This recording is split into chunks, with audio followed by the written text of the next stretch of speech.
Hello friends, welcome to Anusha the world. நான் உங்கள் அனு. இன்றைக்கி நம்மளோட சேனலில் ஒரு சூப்பரான சாக்லேட் கேக் ரெசிபி தான் பார்க்க போகிறோம். இது பேக்கரி ஸ்டைல்லையே அவ்வளோ சூப்பராக இருக்கும். அதுவும் இல்லாமல் இதில் முட்டை கிடையாது, மைதா மாவு கிடையாது, பட்டரும் கிடையாது, மைக்ரோ ஓவனும் இல்லாமல் சிம்பிளாக குக்கர் வச்சு ரவாவில் செஞ்ச ஒரு சாக்லேட் கேக்கு தான் இன்றைக்கி நாம் பார்க்க போகிறோம். இது அவ்வளோ ஃப்ளஃபியாக ஸ்பாஞ்சியாக சூப்பராக பேக்கரி ஸ்டைல்லையே இருக்கும். இந்த சூப்பர்பான சாக்லேட் கேக்கை எப்படி பண்ணலாம் அப்படின்னு நான் ஸ்டெப் பை ஸ்டெப்பாக சொல்கிறேன். முதல்ல குக்கரை ப்ரீ ஹீட் பண்ணிடுவோம். அதுக்கு அரை கப் சால்ட் சேர்த்திட்டு ஒரு ஸ்டாண்ட் உள்ளே வச்சுட்டு கேஸ்கட் இல்லாமல் குக்கர் மூடியை க்ளோஸ் பண்ணி 10 மினிட்ஸ் அப்படியே விட்டுறலாம். இதுக்கு நான் ஒரு கப் அளவுக்கு இன்றைக்கி ரவா எடுத்திருக்கேன். இதை ஒரு மிக்ஸி ஜாரில் சேர்த்து நைஸாக இதை அரைச்சி எடுத்துகிட்டு வந்துக்கலாம். ரொம்ப நைஸாக அரைக்க முடியாது, இது போல தான் இருக்கும். இதை இப்போ ஒரு மிக்சிங் பவுலில் ஆட் பண்ணிக்கலாம். அப்புறம் அதே மிக்ஸி ஜாரில் அரை கப் அளவுக்கு சுகர் சேர்த்திக்கலாம். இதையும் இப்போது நைஸாக சுகர் பவுடர் ரெடி பண்ணி கொண்டு வந்துடலாம். இந்த அளவுக்கு நைஸாக இருக்கணும். இதையும் இந்த மிக்சிங் பவுல்லையே சேர்த்திக்கலாம். அடுத்து இது கூட 2 ஸ்பூன் அளவுக்கு மைதா மாவு சேர்த்திக்கங்க.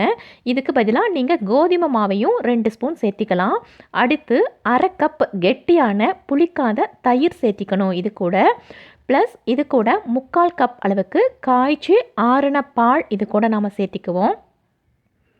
அப்புறம் 1/4 கப் அளவுக்கு ரீஃபைண்ட் ஆயில் சேர்த்திருக்கேன். இதுக்கு பதிலாக நீங்கள் பட்டரும் ஆட் பண்ணிக்கலாம், உங்கள் விருப்பம்தான். இப்போது இது எல்லாத்தையும் ஒரு மிக்சிங் கொடுத்துடலாம். இது எல்லாத்தையும் இப்படி நல்லா கலந்து விடுறப்போ நம்மளுக்கு ஒரு பேட்டர் ரெடியாக இருக்கும். ஆனால் அது கொஞ்சம் தண்ணியாக இருக்கும். பாருங்கள், இது போல் கொஞ்சம் தண்ணியாக இருக்கும். ஸோ இதை இப்போது ஒரு 20 நிமிஷம் அப்படியே விட்டுறலாம். அதுக்கு ஒரு லிட் போட்டு கவர் பண்ணி 20 நிமிஷம் வரைக்கும் இதை அப்படியே விட்டுறேன்.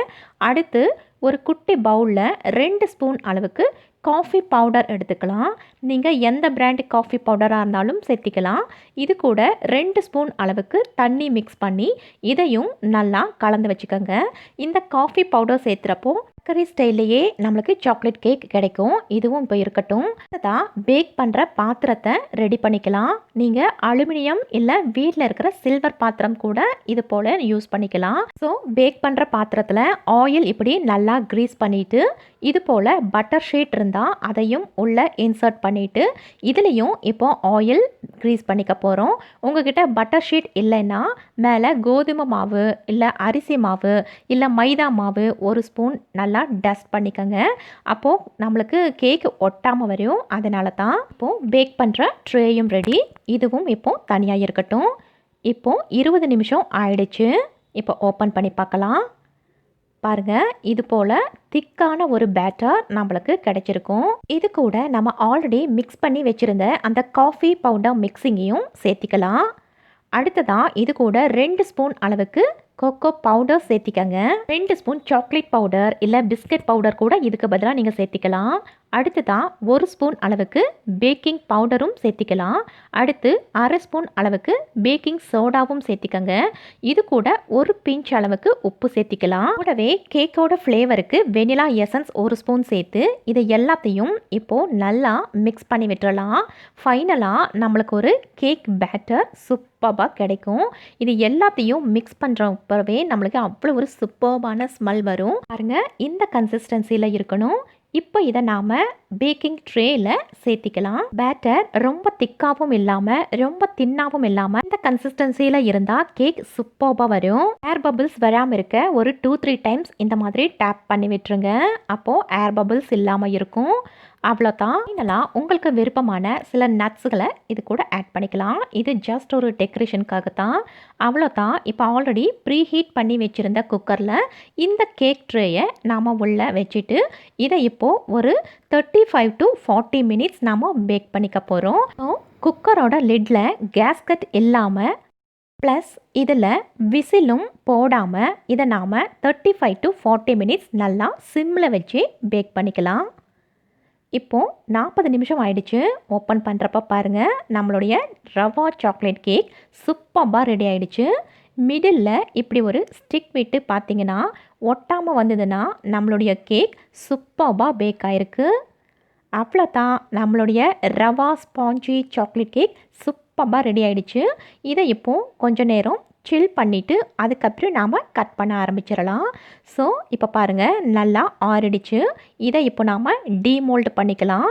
ஒரு ட்ரேயில் வச்சு இதை தலைகீழாக கமுத்தி ஜஸ்ட் லைட்டாக இது போல் தட்டுனா போதும். ட்ரேயில் ஒட்டவே ஒட்டாமல் சூப்பராக இந்த மாதிரி ரிலீஸ் ஆகிடும். பாருங்கள் நம்மளுடைய சாக்லேட் கேக் செம்மையாக ரெடி ஆகிடுச்சு. இப்போ இந்த பட்டர் ஷீட்டை இப்போ உங்களுக்கு ரிமூவ் பண்ணிவிட்டு நான் காட்டுறேன். பேக் ஆகிறப்போ வீடு ஃபுல்லாக அவ்வளோ ஒரு சூப்பரான ஸ்மெல் வரும். சேம் பேக்கரி ஸ்டைல்லையே இந்த சாக்லேட் கேக் அவ்வளோ சூப்பரான டேஸ்ட்டோடு இருக்கும். பாருங்கள் நம்மளுடைய சாக்லேட் கேக் நம்ம ஃப்ளஃபியாக ஸ்பாஞ்சியாக செம்மையாக இருக்குங்க. உண்மையாகவே சூப்பராக வந்திருக்கு. அவ்வளோ ஒரு ஃப்ளஃபியாக இருக்குது. தொட்டு பார்க்குறப்பவே தெரியுது. இதை இப்போ டர்ன் பண்ணி காமிக்கிறேன். அவ்வளோதான், நம்மளுடைய டேஸ்டியான சாக்லேட் கேக் செம்மையாக ரெடி ஆகிடுச்சு. டேஸ்ட்டும் அதே அளவுக்கு அட்டகாசமாக இருக்கும். கட் பண்ணிவிட்டு காட்டுற இருங்க. நாம் ரவாவில் செஞ்சதுனால இது உதிர்ந்து போகுமோ அப்படிங்கிற கவலையே வேண்டாம். மைதா மாவு சேர்த்துனா தான் உதிராமல் வரும் அப்படின்னால இல்லை. நான் சொல்கிற சேம் அதே இன்க்ரீடியன்ஸை நீங்கள் ஸ்டெப் பை ஸ்டெப்பாக ஃபாலோ பண்ணி இதே மாதிரி ப்ரிப்பேர் பண்ணிங்கன்னா உங்களுக்கும் செம்மையான ஒரு ரவா சாக்லேட் கேக் இதே போலவே ஃப்ளஃபியாக செம்மையான டேஸ்ட்டோட உங்களுக்கும் கிடைக்கும்.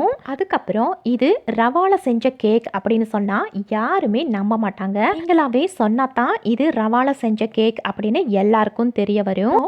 பேக்கரி ஸ்டைல்லையே இதே போலவே ரவா ஃப்ளஃபியான சாக்லேட் கேக் நீங்களும் வீட்டில் கண்டிப்பாக ட்ரை பண்ணி பாருங்க. உங்களுக்கும் கண்டிப்பாக ரொம்ப ரொம்ப ரொம்ப பிடிக்கும். அகைன் உங்களெல்லாம் வேற ஒரு ரெசிபியில் மீட் பண்ணுறேன். Until then by from Anu.